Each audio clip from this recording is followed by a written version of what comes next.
কামাখ্যা মন্দিৰ সকলোৱে জানে এইকেইটা দিন কামাখ্যা মন্দিৰ দুৱাৰ বন্ধ হৈ আছিলে আৰু যিহেতু কামাখ্যা মন্দিৰ দুৱাৰ মানে খুলিছে আৰু চবেই জানে আমাৰ ইয়াত অসমীয়াত সাত ভঙা বুলি কয় আৰু সাতৰ সুদিৰ দিনাখনে কামাখ্যা মন্দিৰৰ দুৱাৰ খোলে দৰ্জা খোলে আৰু সেইকাৰণে কি ৰাতিয়ে চাওকচোন মানে ৰাতিপুৱালে যে খুলিব আৰু মানে আজি খুলিছে যোৱাকালিৰ ভিডিঅ' ইমান ভক্তৰ আগমন সেই মুহূৰ্তটো চাবলৈ কাৰণে আচলতে ইমানেই মানে কি কবৰ সাধু সন্যাসীক লগতে বা আন ব্যক্তিসকলো তেওঁলোকক হয়তো চাবলৈ আহিছে কামাখ্যা মাক দৰ্শন কৰিবলৈ আহিছে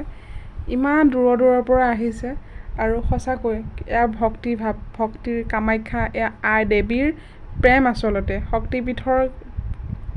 নীলাচল পাহাৰৰ কামাখ্যা মন্দিৰ কাহিনীটো মই আগৰ ভ্লগত ইমান ধুনীয়াকৈ বুজাই কৈছোঁৱে এতিয়া কাহিনীৰ বিষয়ে মই নকওঁ যিহেতু সেইটো ভিডিঅ' অলৰেডি চাইছে আৰু যিসকলে নোচোৱাকৈ আছে চাব পাৰিব সেই ব্লগটোত মই গোটেইখিনি কথা বিৱৰি কৈছোঁ ক'ৰ পৰা কি হৈছে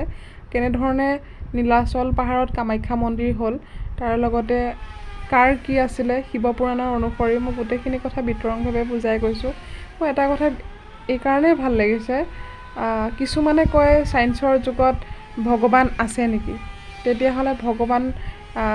ভগৱানৰতো ইয়াৰ আধাৰ ন তেওঁলোকৰ চাওকচোন ইমান আছে কাৰণে বিলিভ কৰি এতিয়া ইমান দূৰ দূৰণিৰ পৰা চাওকচোন আহিছে বহুত বেছি ভাল লাগিলে যদি ভাল পায় শ্বেয়াৰ